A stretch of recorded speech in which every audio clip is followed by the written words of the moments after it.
Alltså kolla här, jo, man kan vara lojal till en. Men sen finns det alltid, alltså, om man har en snygg tjej. Ofta så hänger hon med snygga. Det är bara så det är.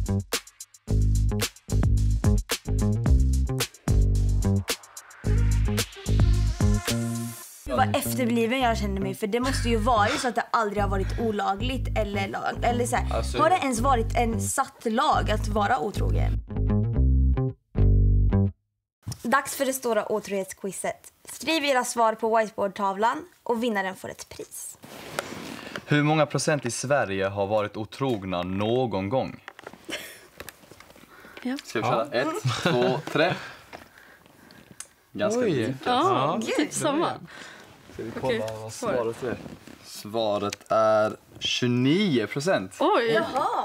Det är liksom så många som man hör att så här, har blivit bedragna av någon. Och då tänker man så här, men det borde väl vara 50%. Ja, men 50-50. Som att det är typ så här 50% av man träffar som har varit det. Ja. Nästa. Ska jag göra. När blev det lagligt att vara otrogen? What? Men så, Är det vilket- Jag visste inte ens att det var olagligt att vara otrogen. Alltså då i Sverige? 1, 2, 3. Oj. Jag tog det mest för Jag tänker mer på efter andra världskriget, så det måste vara någonstans där typ. Men jag tänker så här, varför skulle det varit olagligt? Okej, Eller det är men så här, jag tänker för, ju- också, när du sa det för jag där- tänker så här, för länge sedan, alltså har de ens kommit på en lag? Jag tänker också så här, män generellt som styrde över världen, att så här, varför skulle de komma på att det var olagligt att vara otrogen? De gillade väl att vara det? Eller så Men här, gud vad efterbliven jag känner mig, för det måste ju vara så att det aldrig har varit olagligt eller så här. Alltså, har det ens varit en satt lag att vara otrogen? alltså det anses ju, alltså om man tänker tillbaka till typ så här Bibelns tid, så är det ju otukt. Och det är ju så här äktenskapsbrott. ja. Precis. Jag tror man straffades för det. I så fall är det Speciellt väl kvinnor var ju jättelänge förtryckta då. Okej, Ska vi svaret. kika på svaret? 1937. 77, jag tänkte väl det. När andra världskriget. Men då vill jag verkligen veta vad de hade för lagar gällande. Alltså otrohet innan kunde man så verkligen. sitta i finkan. Det borde vara olagligt, eftersom att otrohet, det är liksom, för nu när jag tänker efter, det liksom förstör familjer, det förstör relationer. Otrohet kan förstöra alltså så mycket runt om män. Nej, kanske inte olagligt. Jag tror inte det skulle hjälpa att fängsla någon. Inom vilket jobb är minst personer otrogna? Det måste vara något... Nej, men nu skriver vi. Nu skriver Ja, vi. just det. Gud. Okej, 1, 2, 3. Ica Maxi. Vad skrev du? Jag ska programmera det. Jag tänker så, de har inget liv. Sexolog. Maxi. Det var Alltså så så här, smart. de är väldigt så här, ja, men kommunikation och allt ska vara kommunikativt och jag vet inte. Det är sant, jag det vet är inte. sant, det är sant, det är sant. Jag vet inte. Jag hann inte tänka. Varför jag skrev Ica Maxi är för att jag inte kom på något annat. Och typ, alltså, att jobba i en mataffär, det är så här, det är så jävla jobbigt. Varför tänker du barnomsorg? Eller? Jag vet inte, för att kanske man inte riktigt hinner. Eftersom att man lär barn så mycket hela tiden och uppfostrar dem. Varför skulle man försöka då förstöra något alltså mot sig själv och sin egen relation? Får jag någon slags vibe? Jag tog bara det första jag tänkte. Alltså jag har en spaning på den. Alltså jag tror att det är många som jobbar på dagis så här, och så kommer barnets föräldrar och hämtar och säger snygga pappor. Oj, ja. Tror inte ni att det finns någon... Det finns människor till allt och Jo, det finns gud, tid ja. för allt. Ja, det är sant. Precis. Det är sant just med Och hämtningen. därför tycker jag programmerare är ganska minst. För att de som väljer det här yrket, det är ju sådana som inte är lika sociala. Flesta, de gillar mest bara att vara inne och jobba. Så jag tror de har inte förstår. tid för detta. Nej, jag fattar. Ska vi kika på Svaret. Ja. lantbrukare? Det känns ändå lite... Ja. De är väl typ ensamma. De är ju hela tiden. ensamma. De har ju ingen tid. Jobbar året runt. Men också, de bor väl mycket på landet så att finns det så många som... Alltså det finns men de har inte tid att åka till storstäder och sånt. De har ju mycket att göra i bondgården. Jag tror inte de alltså, orkar tänka på medan de så här, mjölkar kossorna. Vad fan. Eller vänta, gör man Nu har vi ju Så jag tänker så här, mjölkmaskiner då. Ja, det är sant, så var det. Har ni något frikort? Ja, jag har ett frikort. Men gud, det känns jättepinsamt att säga. Men jag har liksom alltid sedan jag var liten älskat Ulrik Munther. Sen han var med mig. Och sen har jag liksom lyssnat på hans musik alla år. Och jag har gått på konsert med han och sånt. Alltså jag har inte hört hans namn sedan en generation tillbaka. Jag har inte hört hans namn en enda gång. Du då? Mauri. Mustiga Mauri. Vad fan är det? Mustiga Mauri. Mauri. Uppdrag mat. Har du kommit på det? Något frikort? Något frikort. Tänk på någon rappare bara i Amerika. En rappare? Ja, det det är ju någon rappare från typ UK, typ Central C. Jag är också jättebasic. Alltså såhär. Central C, ja. Mina frikort, Shakira, Rihanna, de som Bianca Ingrosso, Kylie Jenner, alla de, Travis Scotts tjejer och så, lite dit och dit. Vad skulle ni göra om någon var otrogen mot er? Jag hade velat själv att de skulle komma fram och säga det. Istället för att jag får upptäcka det. Om jag upptäcker det, då är det bara direkt slut. För saken är, jag tror också det är mycket så här att om hon kommer fram själv och pratar om detta och säger att det här var misstag och sånt, då har man ändå en liten chans att förlåta det. Men det beror på vad det är. Alltså om jag snackar nu om kanske bara en kyss eller träff eller att hon tycker om någon. Det är vad jag syftar på. Nej, jag fattar vad du menar. Ja. Jag håller inte med. Jag har ju också varit med om att någon har varit otrogen mot mig. Och då hade jag verkligen så här 100% tillit. Jag trodde aldrig att den personen skulle vara otrogen. Liksom. Och sen när det hände, då var det så här...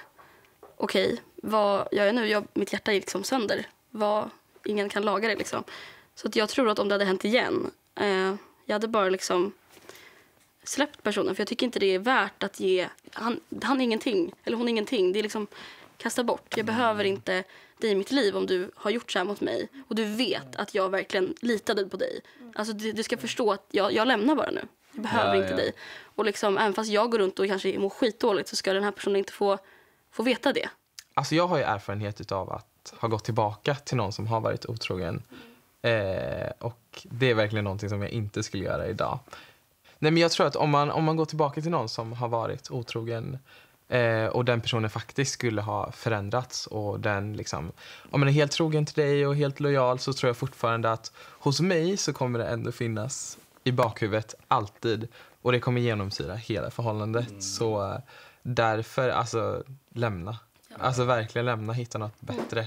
Man har inte en tillit längre. Man kan inte slappna av i ett förhållande, utan man kommer alltid tänka att så här, man kommer alltid vara på sin vakt liksom, och alltid förvänta sig det värsta för att man redan har varit med om det värsta liksom.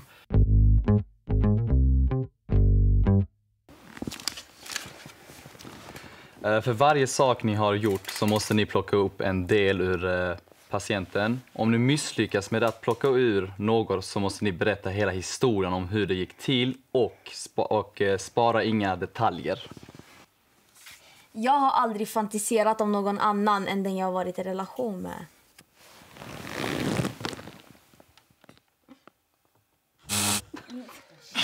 Oj, det var lite...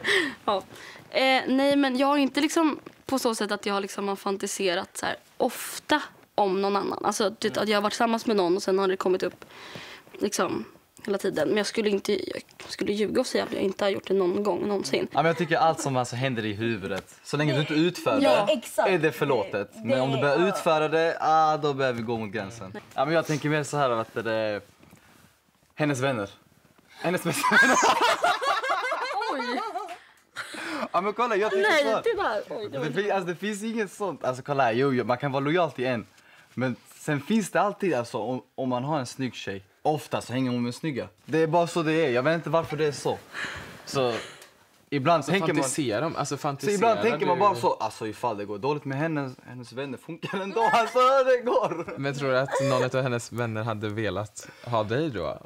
Ja, det tänker jag inte, för jag drömmer ju. Så de alla vill ha mig då. Så jag allihopa då. Självklart att så här, att jag tycker att min partners kompisar är snygga, eller att min partner har sagt att så här, några av mina kompisar är snygga. Alltså vi har verkligen haft den här konversationen typ för bara någon vecka sedan. Men jag tror det är skillnad på att tycka att någon är snygg och att fantisera. Eller så här, jag hade inte velat vara med någon av min partners vänner. Alltså jag tror jag fantiserar ju inte att träffa dem, utan det är på andra saker jag fantiserar. Som vadå? Helt andra saker. Som vadå? Som att vara nära kontakt. Alltså, jag tänker inte, alltså ifall jag ser ju redan dem, det räcker då ju.